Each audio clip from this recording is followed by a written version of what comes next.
Assalamualaikum warahmatullahi wabarakatuh.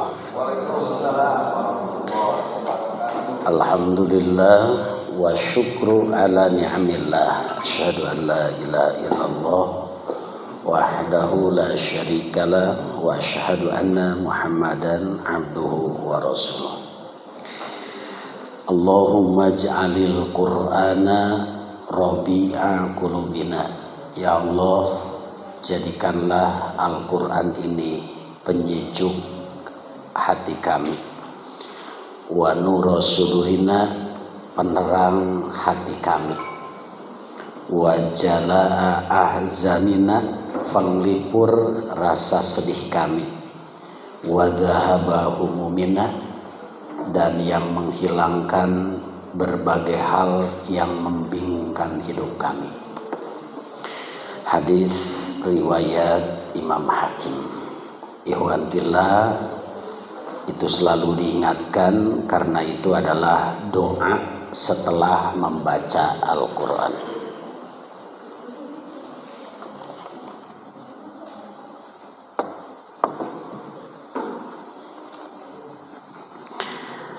Bapak Ibu yang dirahmati Allah, ini makom majelis ilmu, makom aqrabu ilallah, makom yang dekat dengan Allah. Kalau orang berdoa di dalamnya ada jaminan doanya diijabah. Itu hadisnya sangat banyak. Terlebih dahulu dalam kesempatan ini mohon doanya buat almarhumah Ibu Nelis, adiknya istri Pak Haji Tata. Beliau beberapa hari telah pulang ke rahmatullah. Yang kedua, Bapak Undang, ini tinggalnya di Bogor, masih adiknya ibu, cuma ini kasusnya berbeda, ini sakit.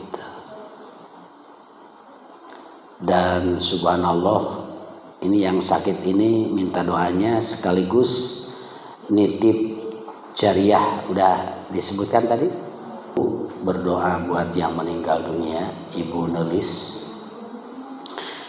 Allahumma gfir lahu warhamhu wa'afihi wa'fu anhu wa akrim nuzulahu wa wasi' madkhalahu wa naqihi minal khotoya kama naqaita thawbal abyadu minad danas wa abdilhu daron khairon min darihi wa ahlan khairon min ahlihi wa zawzan khairon min zawzihi wa adhilhul jannah wa adhilhul jannah wa adhilhul jannah wa idhu min azabil qabri wa min azabin nar.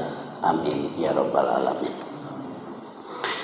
Kemudian buat Bapak Undang yang sedang sakit, semoga Allah berkenan lekas memberikan kesembuhan.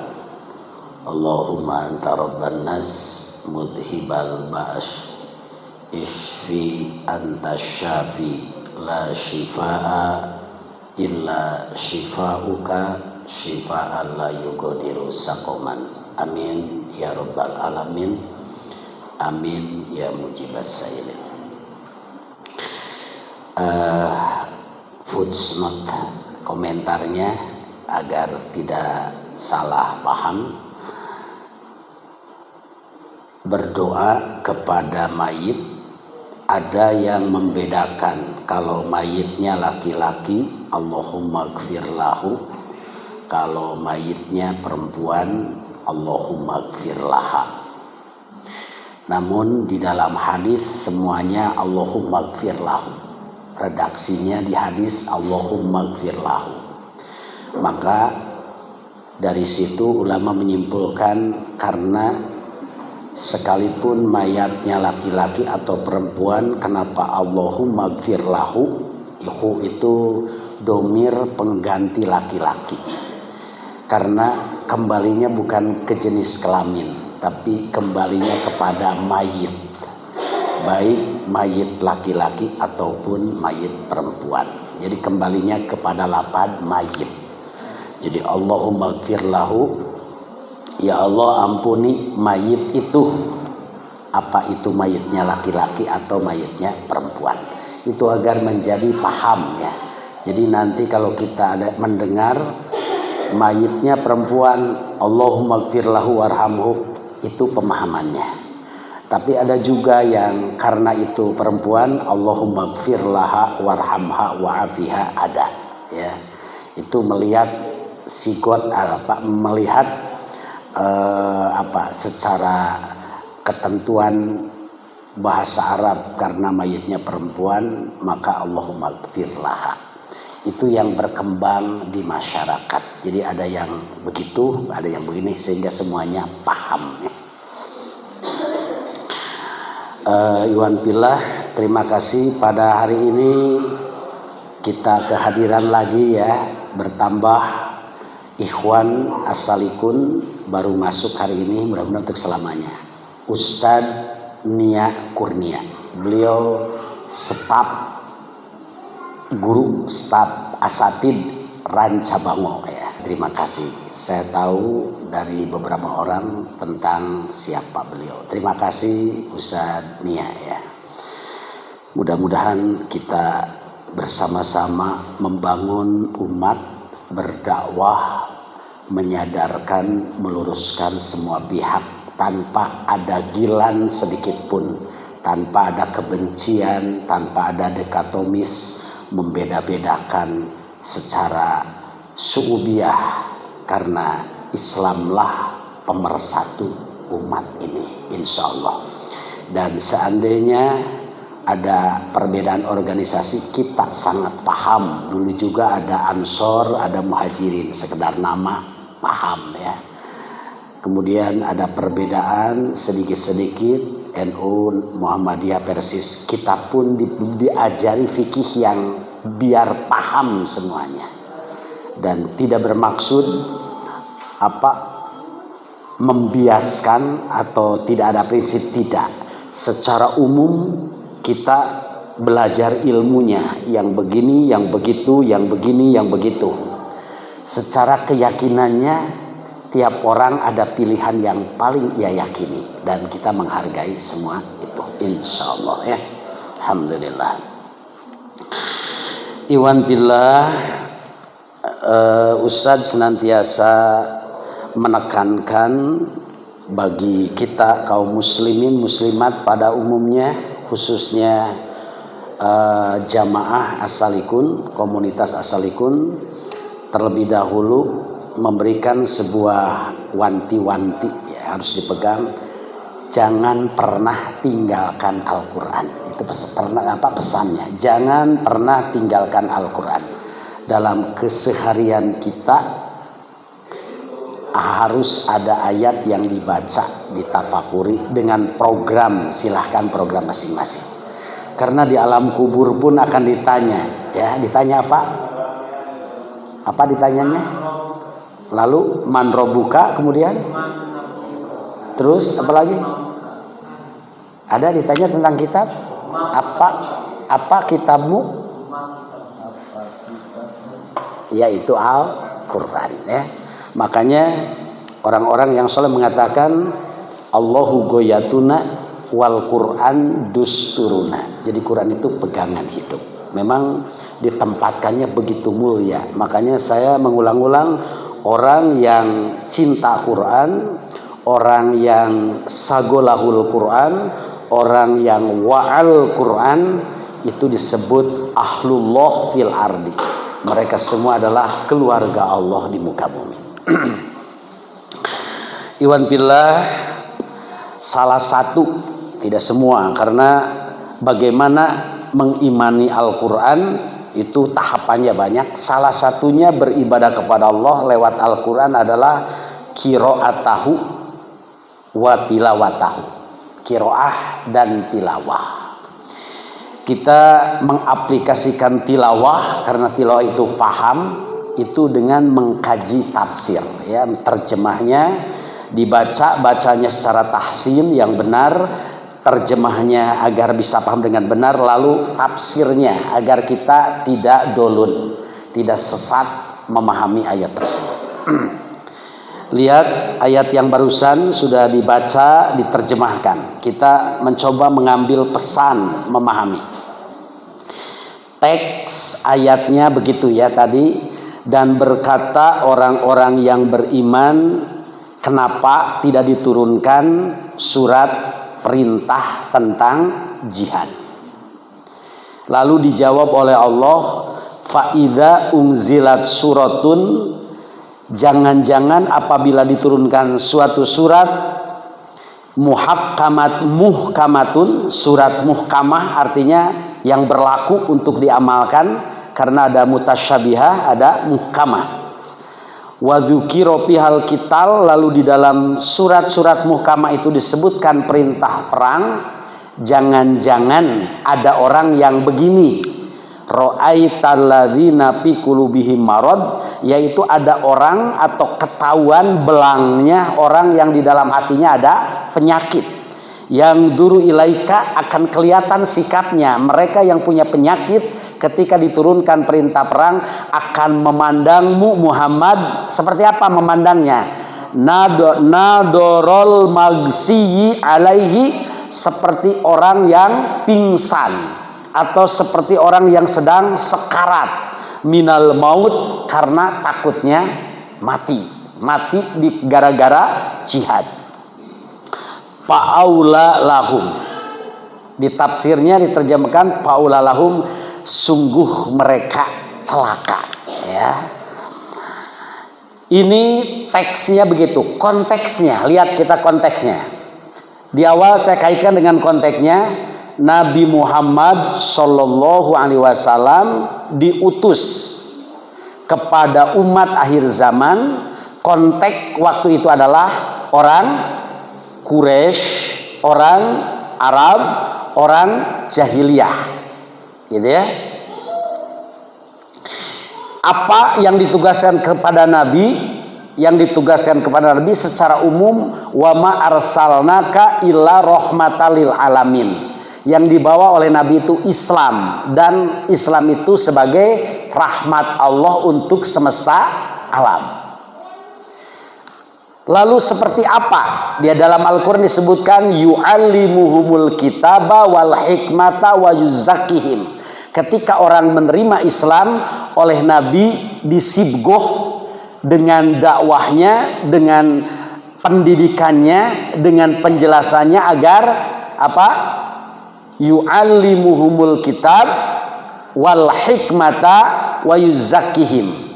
Diajarkan kepada mereka Alkitab, Quran, wal hikmata, penjelasan-penjelasan Nabi yang sekarang kita mengenal hadis, wa yuzakkihim, sampai jiwa mereka itu bersih ya. Itulah yang dalam hadis buistu li utammima makarimal akhlak. Akhlak itu karakter yang terbentuk karena pendidikan. Karakter yang terbentuk karena bawaan namanya tabiat. Karakter yang terbentuk karena pendidikan, baik buruk, pendidikan buruk atau pendidikan yang baik, itu namanya khuluk. Khuluk itu hayatun rosihotun fil qalbi, sesuatu yang membekas di dalam diri, tasduru anha al-af'alul irodiyah, di mana aktivitas orang, gerakan orang, perbuatan orang semua bersumber darinya. Itu penjelasan Abu Bakar Jabil Al-Jazair dalam kitab lain, yaitu Minhajul Muslim kitabnya ya. Kalau ini masih karya beliau, kitab tafsir Aisarut Tafasir.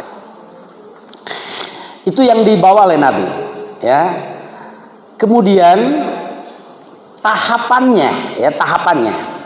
Jadi Nabi berdakwah, mengajak kepada rahmat, kepada Islam, itu tahapannya disebutkan di dalam penjelasan ulama, terutama itu dijelaskan oleh Imam Ghazali rahimahullah. Sebagian ulama menisbatkan ke Imam Ghazali.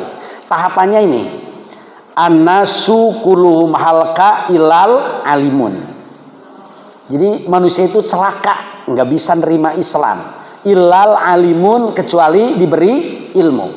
Setelah diberi ilmunya, tahap kedua apa? Wal alimuna halka ilal amilun, harus diajari agar ilmu itu diamalkan. Ilmu itu bukan hanya aksesoris, ilmu itu bukan hanya sekedar knowledge, pengetahuan, tapi harus jadi ilal wal alimuna halka ilal amilun, harus ilmu itu diolah sehingga menjadi sebuah amal, perbuatan, aktivitas. Lalu tahap ketiga, wal amiluna halka, ternyata pakai ilmu, diamalkan ilmunya masih gagal, masih kandas, masih tidak bisa menuju Allah. Illal mukhlisun, kualitas amal itu harus didasari dengan ikhlas. Sederhana saja, ikhlas itu di dalam kitab Syarah Al-Arba'in nanti akan dibahas oleh Ustaz Yasir, tasfiyatul a'mal an mulahadotil mahlukin. Itu Imam siapa? Siapa yang memberi syarahnya? Imam Al-Luhaimid itu memberi syarah tasfiyatul a'mal, amalnya dibersihkan an mulahadotil mahlukin, jangan spiritnya karena makhluk, apapun itu makhluk tidak boleh, tapi harus semata-mata karena Allah. Jadi amal itu, kualitas amal itu ditentukan oleh keikhlasan. Wal mukhlisuna halka illa muwafiq bi kitabillah wa sunnati rasulihi. Dan yang keempat tahapannya setelah ikhlas itu masih gagal, kecuali ilmu diamalkan ikhlas dan semuanya berstandar, semuanya ada dalam bingkai Quran dan sunnah. Jadi bae abi mada ikhlas teu cukup kitunya. Neng najeng bobogohan duaan itu tekeng haram, biasa da ikhlas, gitu biasa gitu. Teu dumeh ikhlas jadi halal. Makanya itu ya yang ditawarkan itu.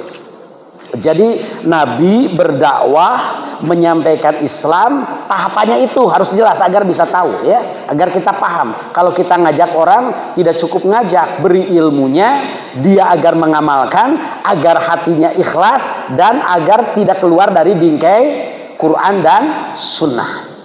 Makanya kita beri ilmu tentang misalnya tahajud diaramalkan henteu, dibimbing sangkan diamalkan. Eta cenah laporan, eta mah hanya pembentukan karakter ada mengamalkan. Setelah itu ulah karena diperiksa, harus karena Allah. Dan setelah itu harus melihat pelaksanaannya itu sesuai dengan koridor Quran dan sunnah. Itu yang ditawarkan oleh Nabi. Jadi tiap person diajak itu. Kemudian levelnya diajarkan ya. Ulangi dulu.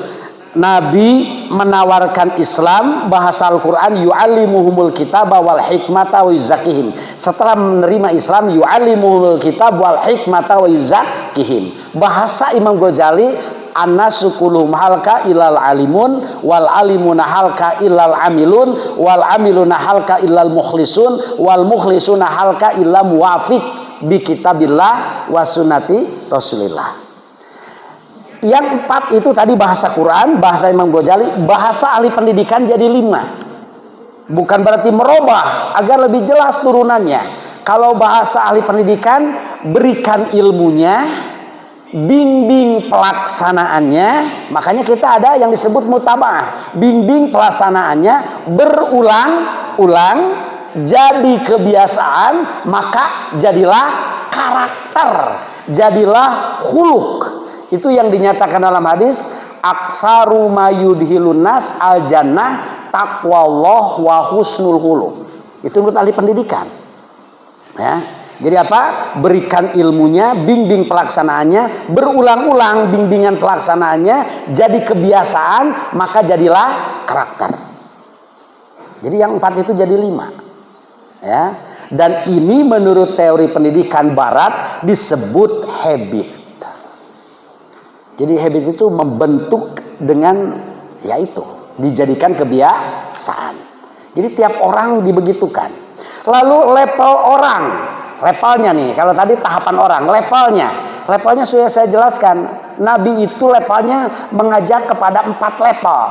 Bawa diri menuju Allah. Di situ cukup diri unggul, naik tingkatnya. Bawa diri dan keluarga untuk menuju Allah. Cukup sekeluarga? Tidak cukup. Bawa diri, keluarga, dan masyarakat menuju Allah. Dan masyarakat ini tingkatannya banyak. Masyarakat RT, masyarakat RW, masyarakat lurah, masyarakat bupati, masyarakat negara, masyarakat. Makanya yang terakhir, level 4 yang terakhir, bawa diri, keluarga, masyarakat, dan dunia menuju Allah. Inna sholati wa nusuki wa mahyaya wa mamati lillahi rabbil alamin. Makanya kata Al-Quran, liyudhirahu ala dini kullih walau karihal kafirun. Makanya kata Al-Quran, wa ma arsalnaka illa rahmatal lil alamin. Jadi kade bisi urang teh hirup teh sorangan we, soleh sorangan karek level hiji teh. Soleh urang jeung keluarga karek level 2. Soleh diri jeung keluarga tambah masyarakat level 3. Ya, jadi level nate kitu. Itulah ketika turun ayat wa ma arsalnaka illa rahmatal lil alamin, itu level nabi. Maka menurut sirah Nabi mengamalkan ayat itu, mengutus para sahabat ke berbagai belahan dunia. Ya, itu lihat di sirahnya tentang itu.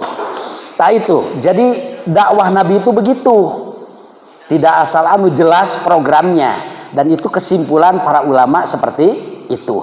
Ajak orang jahilah itu kepada Islam, lalu di dalamnya orang tersebut dirubah. Apa tadi? Ilmunya, perbuatannya, ketulusannya, kualitas amalnya, dan sesuai dengan rambu-rambu Quran Sunnah. Setelah terbentuk begitu, maka dia itu berarti orang yang menuju Allah. Tidak cukup dirinya, membawa, mengajak keluarganya, mengajak masyarakatnya, dan mengajak seluruh dunia. Ini dalam teori pertrainingan disebut teori perubahan. Ini kata penemunya entah siapa. Jadi kalau tadi saya menyebutkan itu teori perubahan diri, perubahan umat. Kalau mereka perubahan itu ada 7 teorinya. Jadi pertama, rubah orang apa? Spiritualnya. Spiritual itu spirit, ruhnya ya. Kedua, setelah spiritual harus dirubah identitas. Identitasnya Islam kan.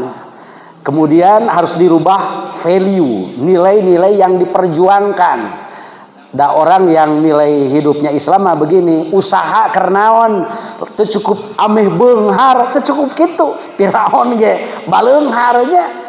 Kemudian siapa? Korun juga beunghar. Untuk apa? Ada value, ada nilai. Jadi kalau saya beunghar, maka li'i kalimatillah. Saya ingin agar kalimat Allah Islam itu tinggi.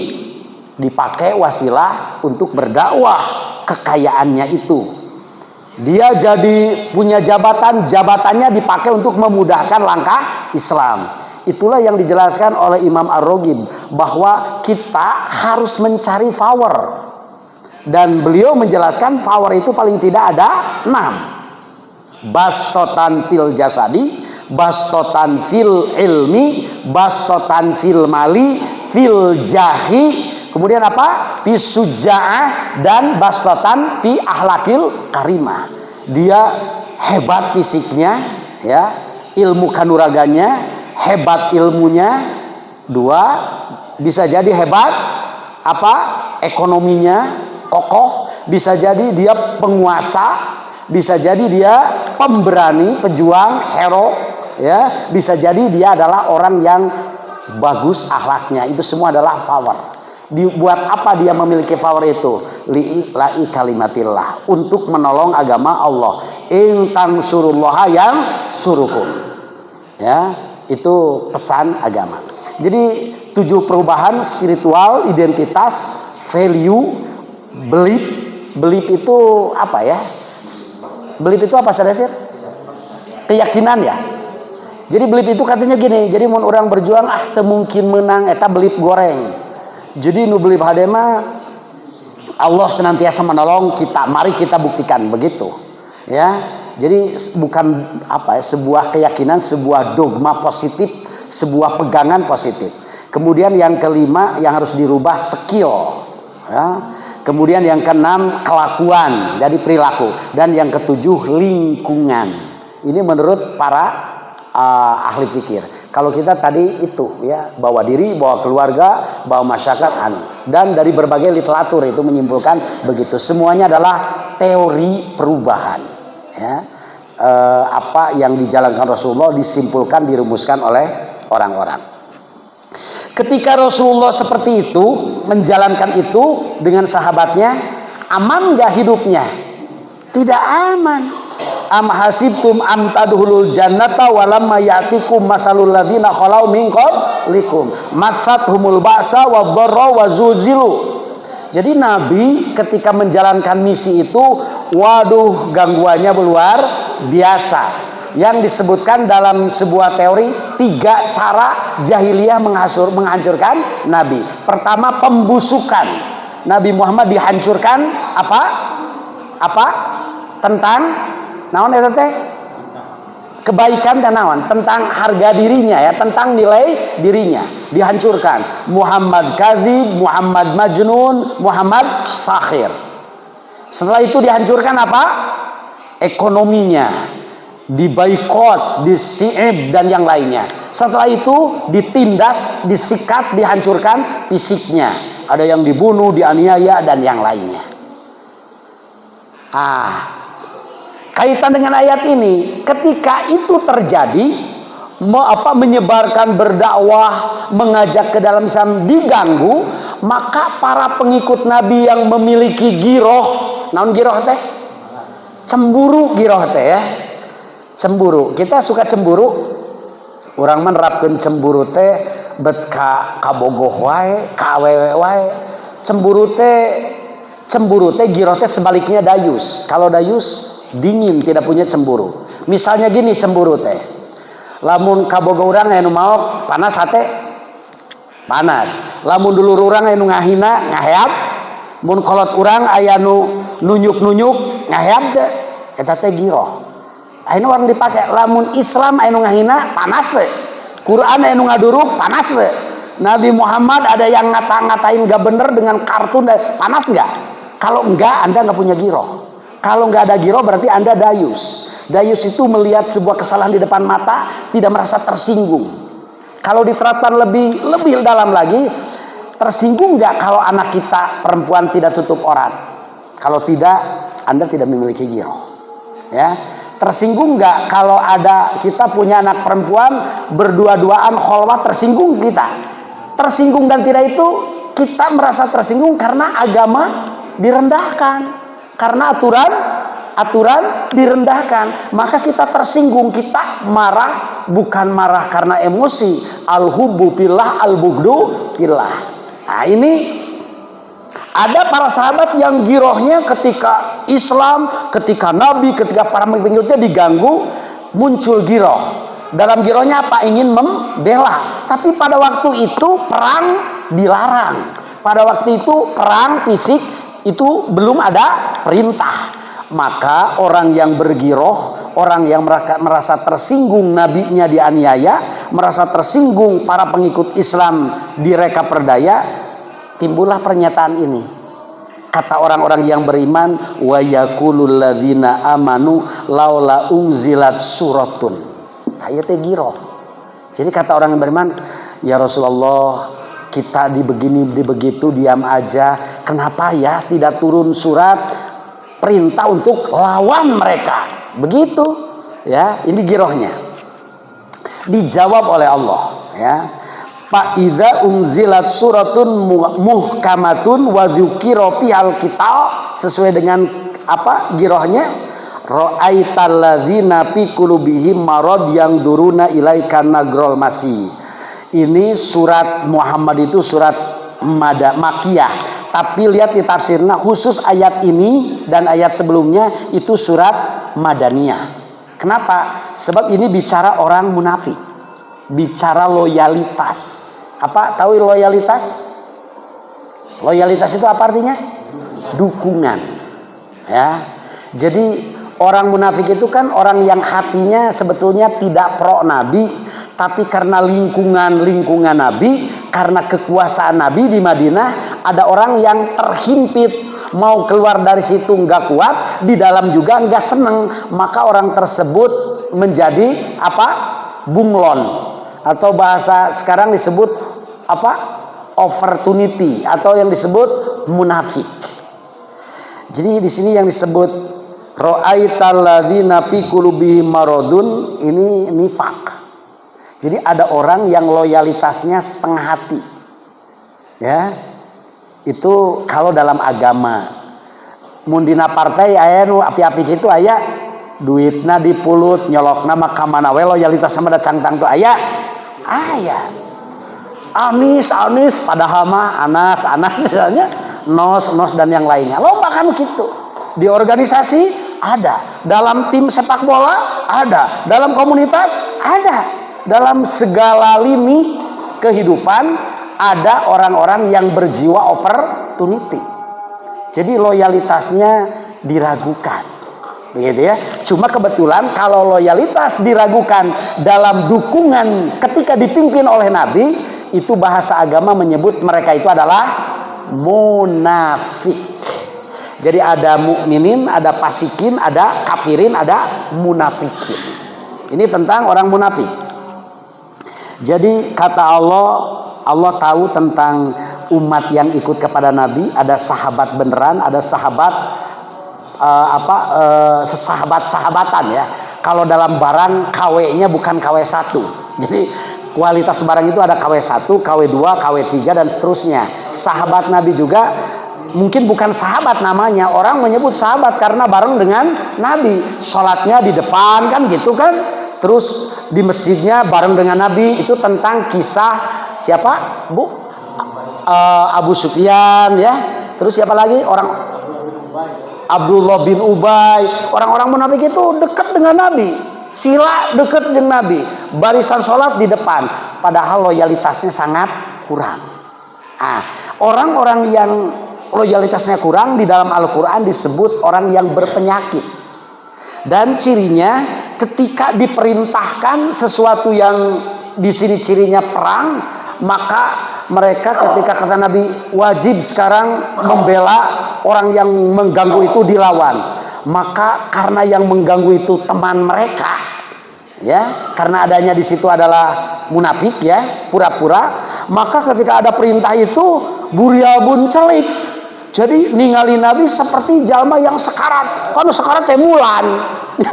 Saking orang yang sekarat saking sakit dan tidak mau meninggal dunia, matanya apa? Matanya tuh boborelakan ka luhur. Ini menggambarkan saking enggak mau menjalankannya. Maka sindiran Al-Quran dengan kata-kata yang duruna, mereka yang memiliki penyakit alias orang munafik alias orang yang loyalitasnya kurang, memandangmu nadrol magsi alaihi minal maut fa'aulalahum, celaka mereka ya. Orang yang seperti itu celaka. Analisa Nabi, Islam itu hancur oleh munafikun. Hadisnya jelas ya. Ya Allah, jangan hancurkan, jangan bumi hanguskan umatku dengan kemarau panjang. Iya kata Allah. Ya Allah kata Nabi, tolong jangan hancurkan, jangan genosida, habis umatku. Karena apa? Karena apa yang kedua? Karena tsunami. Amin kata Allah ya. Yang ketiga, ya Allah jangan hancurkan, jangan kalahkan umatku dengan umatku lagi.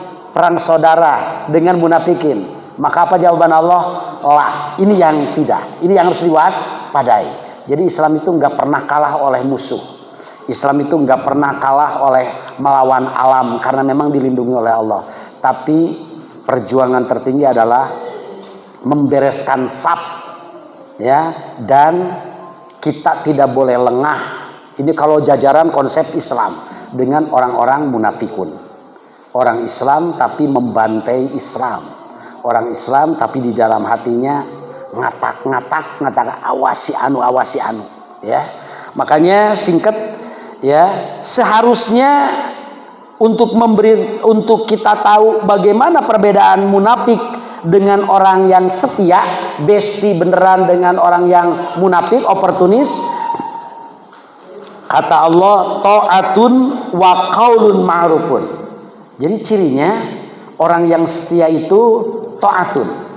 Kemudian qaulun ma'rufun. Ta'atun itu setia ya. Jadi kalau ini asalikun harus siap. Begitu. Karena pimpinan memutuskan sesuatu pasti sudah dirapatkan, sudah dimusyawarahkan, sudah di berbagai hal. Jadi ketika ada instruksi tidak boleh ada hayroh itu nimbang-nimbang. Tapi jawabannya harus siapa? Harus gimana? Sami'na wa ata'na, bukan sami'na wa asoina. Jadi bahasa bahasa abri, kamu siap. Muakil kayaknya bade ngemut heula, bade istikharah heula. Kayak itu kan masalah nu bener mah nyarek istikharah, dititah salat teh istikharah.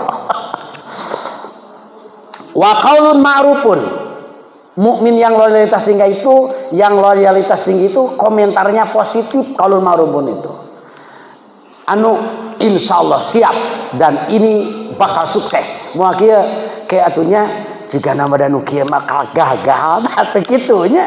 Jadi qaulun ma'ruf itu memberi motivasi, ucapannya yang menyelamatkan, ucapannya yang membangkitkan motivasi.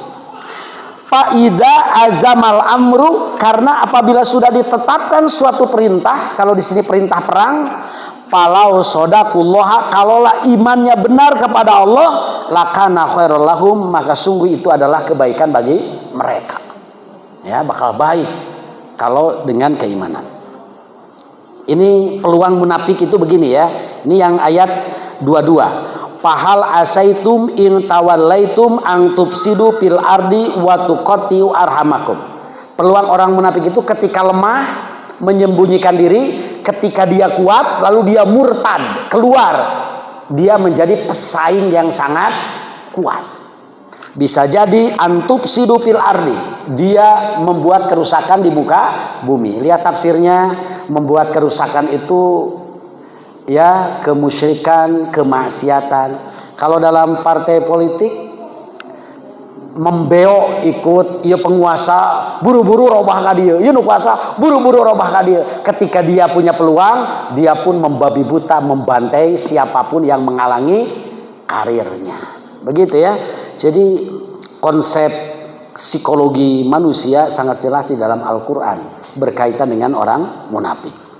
Bahkan dia berani karena apabila punya kekuatan, apabila lemah jadi munafik, apabila kuat lalu dia murtad, lalu dia membuat kerusakan. Wa tuqatti'u arhamakum, bahasa orang mah eueuh dengan eueuh dulur, ngahalangan misi diri nama sikat habis. Gitulah bahasa ya namanya, yaitu watu qatiu arhamakum. Kalau orang sudah begitu, padahal sudah dibawa ke Islam, sudah dibimbing oleh Nabi, tapi karena munafik, loyalitasnya nggak ada, lalu punya kesempatan, lalu dia menjadi murtad, lalu dia melawan dengan kekuasaannya, ulaikal ladzina la'anahumullah. Mereka itulah orang-orang yang mendapatkan laknat dari Allah. Laknat itu la barokata fihi. Lihat di tafsir-tafsir, laknat itu dicabut berkah. Jadi orang yang dikena laknat itu bisa jadi hartanya banyak, berkahnya nggak ada. Bisa jadi dia jadi penguasa tapi berkahnya nggak ada. Bisa jadi dia bla bla bla tapi berkah. Tahu berkah ya? Berkah itu apa? Ziyadatul khair. Nilai-nilai kebaikannya tidak ada. Ya. Nah, itu ulaikal ladzina la'anahumullah fa'asammahum, dia menjadi apa? Sumun. Sumun itu apa? Tuli ya. Wa a'ma umyun, dan buta absorohum. Allah membutakan, Allah menulikan, Allah membutakan penglihatan mereka. Bukan buta matanya, tapi buta hatinya. Kata Al-Quran, tidakkah kau berjalan dengan hati? Sesungguhnya yang buta bukan matamu itu, tapi yang buta adalah mata yang ada di dalam dada.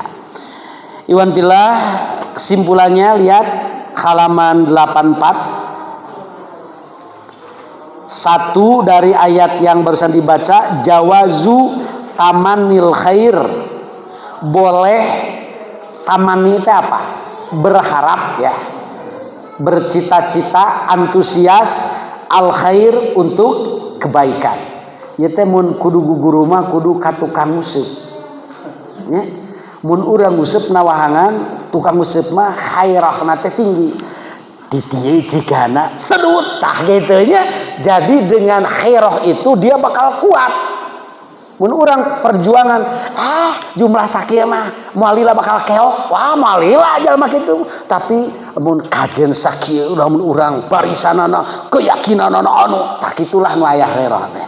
Jadi kita orang asalikun, diri kita harus senantiasa al khairah. Berharap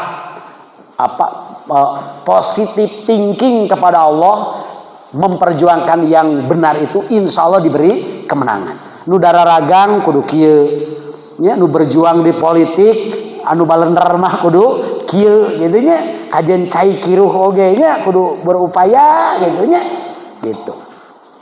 Politik makan abu-abu jadi cai kiruh, maka kita harus hati-hati. Wal aula, bahkan lebih utama lagi, ayas Allah taala, selain berharap, selain optimis, dilanjutkan keoptimisannya dengan doa, dengan memohon kepada Allah. Berjuang sambil memohon semoga Allah memberikan kemenangan tersebut. Wala yatamanna bilabdin laita kadza. Tidak boleh bertamani dengan lapad laita. Jadi laita itu berkata sesuatu tapi tidak mungkin tercapai. Jadi kita harus realistis, perkataan harus disesuaikan dengan perjuangan dan kesungguhan kita. Kedua, ini contoh nomor 1, saya punya khairah, ini beberapa bulan atau tahun bangunan ini bisa selesai. Wah, di mana taulah gitu kade. Iyalah. Kajian kumaha we gitu nya cara. Nah, maka aya Ustaz Ali Troyadi di dieu. Ayahnya Ustaz Ali Troyadi bicara khairah, ingin menyelesaikan ini. Aminkan. Ustaz Ali Troyadi dengan Ustaz berencana ingin menyelesaikan bangunan ini. Amin.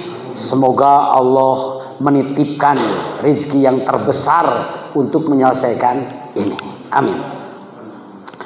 2, fil Quran muhkamun wa mansuhun.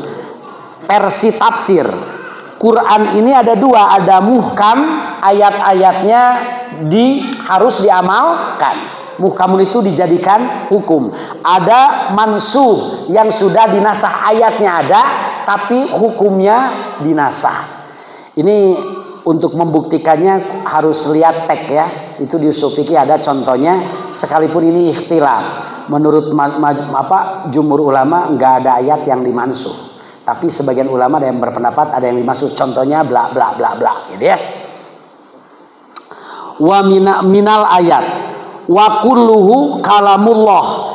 Semua ayat itu firman Allah, baik ayat muhkam atau ayat mansuh, semuanya kalam Allah. Yutsla itu mesti dibaca, wa yutaqarrabu bihi ilallah. Itu semuanya kalau dibaca mendekatkan diri kepada Allah Ta'ala. Wa yu'malu bil muhkam, dan khusus ayat yang muhkam harus dilaksanakan dunal mansuh, tapi yang mansuh dibaca itu tetap jadi ibadah, cuma nggak boleh diamalkan. Wa huwa qalilun jiddan, dan ayat yang dimansuh itu sedikit sekali. Ini harus penjelasan versi tafsir nanti ya, panjang nih. 3, Abu Bakar Jabil Al-Jazair memahami ayat yang dibaca barusan, damul jubni, tercelaknya orang muslim punya sikap penakut ya, imma takut oleh musuh, wa imma takut dicaci orang. Ada yang takut dicaci orang? ada menyampaikan hak sieun dibaudan aya nyampe ke bebeneran sieun diisolir ada tapi orang asalna memahaminya damul jubni teh keluar sieun ku pocong gitu nya ari ku pocong mah lain sieun era damul jubni teh urang nutup orat temun istri lingkungan tidak nutup orat era sieun dibuli tah eta teh jubun itu takut untuk menegakkan kebenaran, takut ada bulian, takut dimarginalkan, diisolir, takut anu itu jubun. Padahal orang yang beriman kalau punya keyakinan mengamalkan dan dia laumata laim, tak peduli orang laumata laim teh naon? Mencela, tak peduli. Itu hak dia. Lempeng we urang mah kitu nya. Jadi tercela penakut itu. Walhur lemah tekau teboga duit leuleus gitu nya. Ieu teh lega keneh cara leuleus tidak boleh. Leuleus dina pesak minimal atuh heuras genggerong. Ngomong teh lantang tarik memberi semangat kepada yang lain. Merdeka. Ulah merdeka. Mau tidak boleh ya. Hur wal hazimah hilang semangat ar-ruhiyah. Jadi hilang semangat mental, hilang semangat jiwa. Enggak boleh. Jadi orang Islam itu sekuat tenaga dengan lisannya, dengan perbuatannya, dengan loyalitasnya, dengan apa saja yang dia mampu. 4. Syarul khalqi sarul huluk man idza tawalla syarul khalqi sejelek-jeleknya makhluk man orang idza tawalla apabila dia berpaling murtad maksudnya ya geus kitu da boga kekuatan matak murtad oge mata keluar tina Islam keluar tina perkumpulan teh boga kekuatan afsada terus nyieun karuksakan fil ardi di muka bumi bisyirki wal ma'asi baik dengan berbuat kesyirikan kemusyrikan ataupun berbagai dosa. Jelas ya? Jelas. Jadi kita agar bisa melaksanakan ayat ini tagnya, ini konteksnya begini dan seperti ini pemahaman buat kita. Alhamdulillahirabbil alamin. Subhanakallahumma bihamdika asyhadu an la ilaha illa anta astaghfiruka wa atubu ilaik. Walhamdulillahirabbil alamin. Assalamualaikum warahmatullahi wabarakatuh.